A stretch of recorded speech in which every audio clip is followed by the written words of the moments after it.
இவர்தான் குருஜி என்கிற சரண். தமிழக அரசியலில் சமீப காலமாக தவிர்க்க முடியாத சக்தியாக உருவெடுத்து வருகிறார் இவர். நாத்திக கொள்கையுடைய திமுகவிலும் சரி, ஆத்திகத்தை ஆதரிக்கும் அதிமுகவிலும் சரி, ஒவ்வொரு அரசியல் நிகழ்வுகளும் அந்தந்த தலைவர்களின், நிர்வாகிகளின், ஆஸ்தான ஜோதிடர்கள் மற்றும் தாந்திரிகர்களின் ஆலோசனையின்றி நடக்கவே நடக்காது.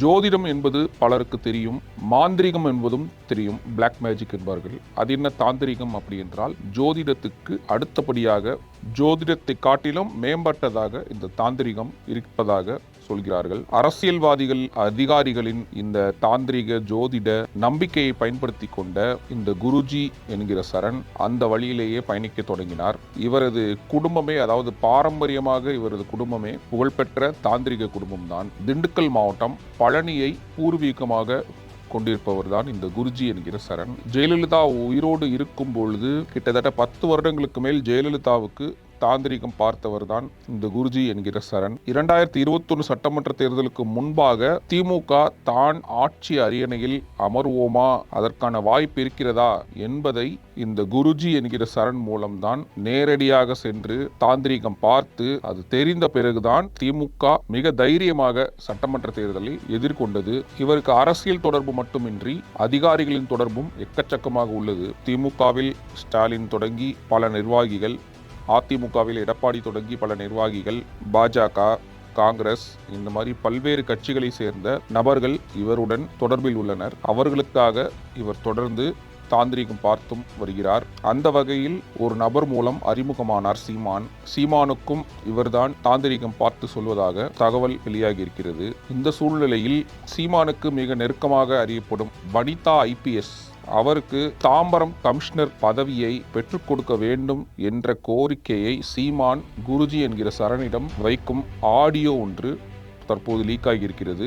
அதில் வனிதா IPS தன்னிடம் கேட்காமல் பல விஷயங்கள் செய்ததாகவும், தன்னிடம் கேட்கும் ஒரே விஷயம் இதுதான், இதை நீங்கள் செஞ்சு கொடுக்கணும், சீமான் குருஜி என்கிற சரணிடம் கேட்பதாக அந்த ஆடியோ நில்கிறது. வெளியான ஆடியோவை இப்போது கேட்கலாம். ஆமா, என்ன சொல்றேன், இனிமே உங்ககிட்ட சாட்சி விட்டு அங்க போய் பேசுவார். அவர் தான் எனக்கு எல்லாம். ஆமா, அவர் சொல்றது செய்யிட்டு முடிச்சு விட்டு, ஆமா, முடிச்சுட்டு இவங்க சூட்டோட இருக்கும்போது ஒரு பெருசா முடிச்சிடணும். அதை அது நீங்க பேசுங்க. ஆமா, நான் பாத்துக்கிறேன். நானு நீங்க நம்மள்ட்ட அனுப்பிச்சுடுங்க. பசிக்கிறதுனால நான் பாத்துக்கிறேன். அதை நம்பிக்கை எனக்கு எனக்கு எதையுமே கேட்டு பழக்குங்க. ஆமாம்மா, ஆமாம். வனிதா உங்களை வச்சு முடிச்சிடும். தாம்பரத்தை போட்டால் பிளாட் போட்டுருவா வனிதா.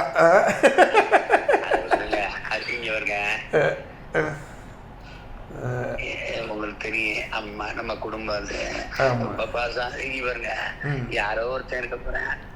அது எங்க அக்கா இருந்துட்டு போகுது. ஆமாம்மா, ஆமா, செய்வேன்னு நம்புது. ஆமா, எதையுமே அது நம்மளை கேட்டு செஞ்சது இல்ல, எல்லாம் தப்பு தப்பா செஞ்சிருச்சு. இது ஒண்ணு என்கிட்ட கேக்குது, செய்யறேன். நான் சொன்னேன், போஸ்டிங் வந்த பிறகு பேசிட்டோம்ல, அந்த சொன்ன நேற்று கூட சொல்லிட்டு இருந்தேன் என் தம்பிட்ட, இது எதுக்குடா ஸ்டாலினுக்கு பிறந்தது, இப்படி எதுக்குடா பேசுது, இதெல்லாம் ரிப்போர்ட் பண்ணுறேன். பல இடத்துல இதுல இன்னும் குடும்பம் தெரியுமா, இந்த சபரீஷன் வந்திருக்கேன், அவனு என் மருமையும் தான் பேசிட்டு அரமண்டலா நம்மளை சுத்தி இருந்தான். நம்ம என்னதான் நம்மளே சேர்த்து ஒரு நாள் போஸ்டிங் நான் வீட்டுக்கு வர்றேன்டா அப்படின்னுச்சு. நீ ஒண்ணு வராத, வண்டி நீ வச்சுக்கிட்டு போஸ்டிங் வந்ததுக்கு பிறகு வேணா நீ வேற வண்டி அனுப்புறேன், நீ இதுல வந்து பாருங்க. ஒரு நாள் வீட்டுக்கு கூட்டி வர சொல்றேன். லூசு லூசு பேசிட்டு ஒரு தடவை சத்தம் போட்டு விடுங்க. ஆமாமா, உங்களால நாங்க படுற அவமானமும் நாங்க படுற கஷ்டமும் எவனுக்காவது தெரியுதா? சபரீஷ் என்ன மர்மயங்குதா வனிதா? தெரியுமா தெரியாதா உங்களுக்கு? ஆமா,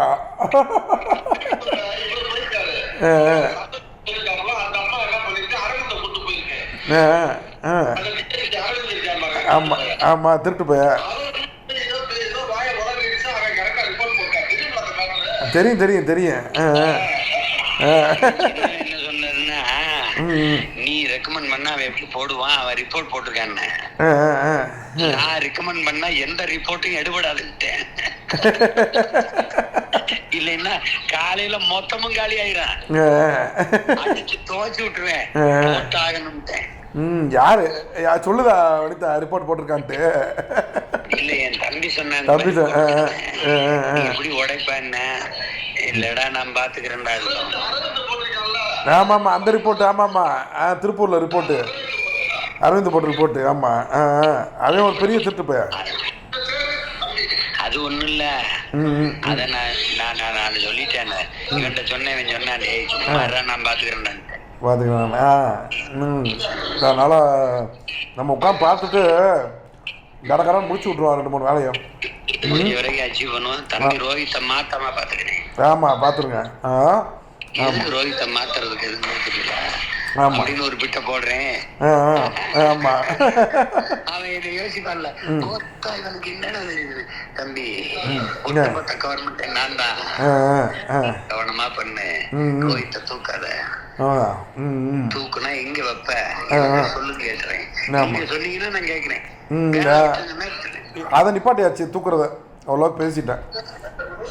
விடுங்க மேல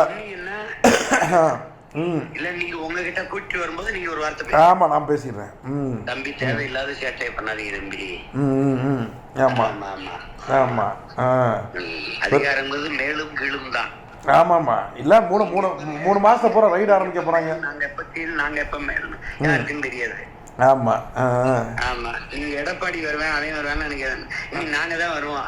வந்தோம்னா என்ன பண்ணுவோம்னு எங்களுக்கு தெரியாது. ஆமா எங்களுக்கு கனவுல வர்றதெல்லாம் செஞ்சுக்கிட்டு இருப்போம். ஆமா